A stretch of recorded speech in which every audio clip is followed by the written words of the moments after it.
Hello guys. അമീർ ഖാന്റെ latest മൂവിയായ സിത്താരെ Sameen പർ ഇന്നലെ കാണാനിടയായി. സോ അമീർ ഖാൻ ശരിക്കും തിരിച്ചു വന്നു. അതായത് കുറച്ച് കാലമായി പുള്ളിയുടെ സിനിമകളങ്ങ് ബോക്സ് ഓഫീസിൽ വർക്കൗട്ട് ആവുന്നില്ല. ക്രിട്ടിക്കലി ആണെങ്കിലും ശരി, പെർഫോമൻസ് വൈസ് ആണെങ്കിലും ശരി, നല്ല നെഗറ്റീവ് കമൻസ് ആണ്. ബട്ട് സിത്താരെ സമീൻ പർ എൻ്റെ അഭിപ്രായത്തിൽ വളരെ മികച്ചൊരു സിനിമയാണ്. സോ ഈ മൂവി എന്ന് വെച്ച് കഴിഞ്ഞാൽ താരേ സമീൻ പറിൻ്റെ സീക്വൽ എന്ന് പറഞ്ഞാണ്. സീക്വൽ എന്നല്ല പറയാൻ പറ്റത്തില്ല, അതുമായിട്ടൊരു ബന്ധമില്ല. ബട്ട് ഒരു സിമിലർ ടോപ്പിക് ഓർ ആ ഒരു ജോണർ വരുന്നൊരു സിനിമയെന്ന് നമുക്ക് വേണമെങ്കിൽ പറയാം. അപ്പം ഈ സിനിമ എനിക്ക് പേഴ്സണലി വളരെയധികം വർക്കായ ഒരു മൂവിയാണ് തിയേറ്ററിൽ. ഓൾസോ വേറൊരു കാര്യം എന്ന് വെച്ച് കഴിഞ്ഞാൽ ഇതൊരു റീമേക്കാണ്. ഇത് ക്യാമ്പിയോണേഴ്സ് എന്ന് പറഞ്ഞ സ്പാനിഷ് മൂവിയുടെ റീമേക്കാണ്. അപ്പോൾ മേ ബി അതിൻ്റെ ഹോളിവുഡ് വേർഷൻ ഓൾസോ ഉണ്ട്. അത് ചാമ്പ്യൻസ് എന്ന് പറഞ്ഞൊരു മൂവിയാണ്. അത് കണ്ടവരും കാണും. പക്ഷെ അത് കണ്ടു കഴിഞ്ഞാൽ ഇത് എത്രത്തോളം വർക്കൗട്ട് ആവുമെന്ന് എനിക്കറിയത്തില്ല. ഞാൻ പേഴ്സണലി ഈ പറയുന്ന രണ്ട് സിനിമ, അതിൻ്റെ ഒറിജിനൽ ആണെങ്കിലും അതിൻ്റെ ഹോളിവുഡ് റീമേക്ക് ആണെങ്കിലും ഞാൻ കണ്ടിട്ടില്ല. കാണാത്തതുകൊണ്ട് എനിക്ക് ഈ സിനിമ വളരെയധികം വർക്കൗട്ട് ആയതൊന്നാണ്. സോ ബേസിക്കലി ഈ സിനിമ ഡയറക്റ്റ് ചെയ്തിരിക്കുന്ന RS പ്രസന്നയാണ്. RS പ്രസന്നയുടെ ഇതിന് മുന്നത്തെ സിനിമയെന്ന് വെച്ചാൽ സൂപ്പർ ഹിറ്റ് സിനിമയായ ശുഭമംഗൾ സാവധാൻ എന്ന് പറഞ്ഞ ആയുഷ്മാൻ ഖുറാൻ മൂവിയാണ്. അപ്പം അത് ഇറങ്ങി 2017 2017 ശേഷം ഇപ്പോൾ 8 വർഷത്തിന് ശേഷമാണ് പുള്ളി ഇപ്പോൾ ഒരു സിനിമ ചെയ്യുന്നത്, ഇറക്കുന്നത്. അപ്പം അതിനുള്ള റീസൺ എന്താണെന്ന് അറിയത്തില്ല. ബട്ട് സ്റ്റിൽ അപ്പം ഇപ്പോൾ ഇറങ്ങുന്നു.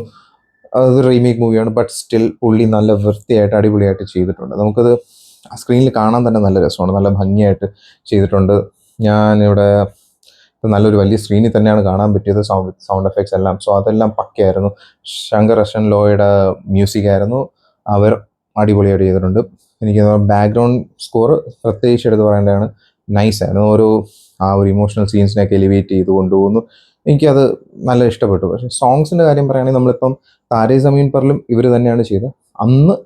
അന്നത്തെ പാട്ടുകളൊക്കെ ഇപ്പോഴും നമ്മുടെ തലയിൽ ഇപ്പോഴും ഓടാൻ വേണമെങ്കിൽ കേട്ട് കഴിഞ്ഞാൽ അതിലെ പാട്ടാണെന്ന് ഓർത്തിരിക്കുന്ന പാട്ടുകൾ നമുക്കിപ്പോഴും ഉണ്ട്. 2-3 പാട്ടുകൾ ഇപ്പോഴും ഓർമ്മയിൽ നിൽക്കുന്നതാണ്. പക്ഷേ ഇതിലേക്ക് വരുമ്പോൾ എനിക്ക് അത്രയ്ക്ക് അങ്ങോട്ട് ഓർത്തിരിക്കുന്ന പാട്ട്, അല്ലെങ്കിൽ വന്നതിന് ശേഷം വീട്ടിൽ വന്നിട്ട് ഒന്നുകൂടെ ഇരുന്ന് കേൾക്കുന്ന പാട്ട്, അങ്ങനത്തെ പാട്ടുകൾ ഇതിലില്ല. എനിക്ക് തോന്നിയിട്ടില്ല. പക്ഷെ ഓക്കെയാണ്.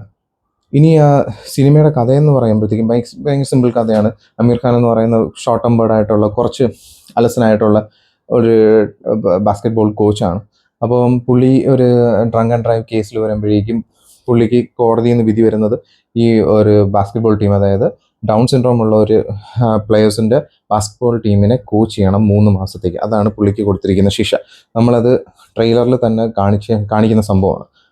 അപ്പോൾ അത് കാരണം പുള്ളിക്ക് ഇവിടെ വരേണ്ടി വരുന്നു, ഇവരോട് ഇൻട്രാക്ട് ചെയ്യേണ്ടി വരുന്നു. ഇനിഷ്യലി അവരെ പറ്റിയുള്ള അമീർ ഖാൻ്റെ തോട്ട് എന്താണ്, അത് കഴിഞ്ഞ് പുള്ളി അവരോട് എന്താ പറയുക, അവരോട് ബോണ്ട് ആവുന്നു.